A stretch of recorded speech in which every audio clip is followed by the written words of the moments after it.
सर्वोपरि आकाश में विष्णु का दिव्य लोक है। दरअसल एक बार मां पार्वती ने शिव जी से विष्णु तत्व को पूछा था। पद्म पुराण के अनुसार भौतिक और आध्यात्मिक जगत के बीच में विरजा दिव्य नदी है। इसके नीचे की ओर असंख्य ब्रह्मांड हैं और ऊपर की ओर असंख्य दिव्य लोक। विरजा के परे वैकुंठ धाम की स्थिति है। वह विष्णु तत्व इस प्रकार है। वैकुंठ लोक में साकेत नगरी है। इस नगरी को अयोध्या भी कहा जाता है। यह लोक की स्थिति विरजा के अति परे है। श्री कृष्ण अपने प्रेमी भक्तों को वैकुंठ लोक लेकर गए थे। महाउपनिषद कंपोनेंट प्लेसमेंट मुद्गल उपनिषद आदि के अनुसार सृष्टि के आदि में श्री हरि ही थे। उस समय केवल वही थे। वैकुंठ धाम अनेक जनपदों से व्याप्त है। श्री भगवान उसी में निवास करते हैं। वह रत्नमय विमानों तथा मणिमय महलों से व्याप्त है। उस धाम के मध्य भाग में दिव्य नगरी साकेत है। वह चार दीवारों और ऊंचे दरवाजों से घिरी है।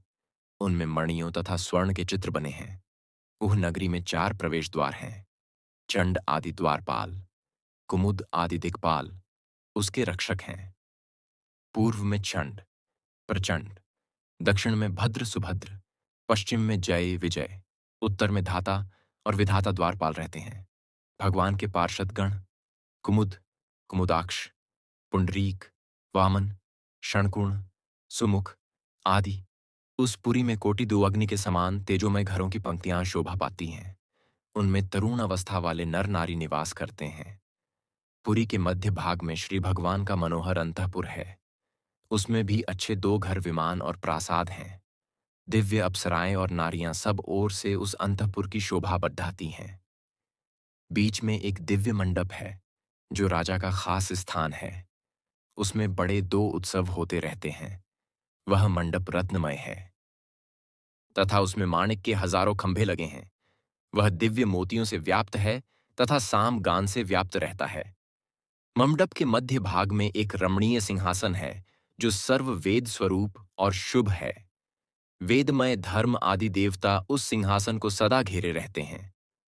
धर्म, ज्ञान, ऐश्वर्य, वैराग्य तथा सामवेद आदि चारों वेद मूर्तिमान होकर उस सिंहासन के चारों ओर खड़े रहते हैं।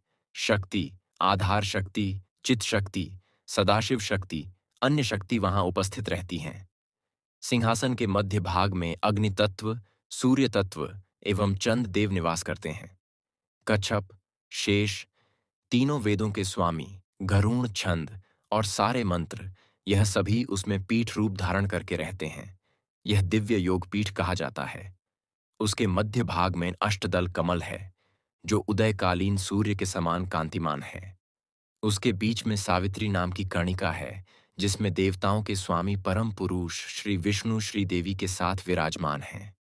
भगवान का श्री विग्रह कोटि सूर्यों के समान प्रकाशमय है। सुंदर भुजाओं में शंख, चक्र आदि आयुध शोभायमान हो रहे हैं। श्री कृष्ण के विग्रह पर पीतांबर सुशोभित है। वे दिव्य मालाओं को धारण किए हुए हैं। उनके बाल घूंघराले हैं जिनमें पारिजात व मंदार पुष्प शोभा पाते हैं। गले में कोटि सूर्यों के समान तेजोमय कौस्तुभ मणि धारण किए हुए हैं। 8 दिशाओं में अष्टदल कमल के एक एक दल पर क्रमशः विमला, उत्कर्षणी, ज्ञाना, क्रिया, योगा, परा, सत्या तथा ईशाना, यह सभी हाथों में श्वेत रंग के दिव्य छंवर लेकर श्री भगवान की पटरानियां सेवा करती हैं। उनके दोनों ओर भूदेवी तथा लीला देवी विराजमान हैं। इस तरह श्री भगवान त्रिपाद विभूति में श्री देवी के साथ निवास करते हैं। श्री हरि के धाम को सूर्य, चंद्र आदि प्रकाशित नहीं करते। करोड़ों भौतिक संसारों से भी ऊपर व अनंत दिव्य लोकों से परे भगवान का साकेत है। महामाया के द्वारा ही श्री कृष्ण सदा जगत की रचना एवं संहार करते हैं। लीला विहारी परम व्योम धाम के रहवासी दिव्य महापुरुष के श्री चरणों में शत शत नमन। राम एव परंतत्वम श्री रामो ब्रह्म तारकम। विरजा नदी के नीचे अनंत ब्रह्मांड हैं तथा इस नदी के दूसरी ओर अनंत लोक हैं। त्रिपाद विभूति के ही अंतर्गत ही यह अनंत लोक हैं। यह सारा ज्ञान मां पार्वती से भगवान शिव जी ने कहा। मित्र, अगर आप भी श्री हरि की परम भक्त हैं तो कमेंट में जय श्री कृष्ण लिखें।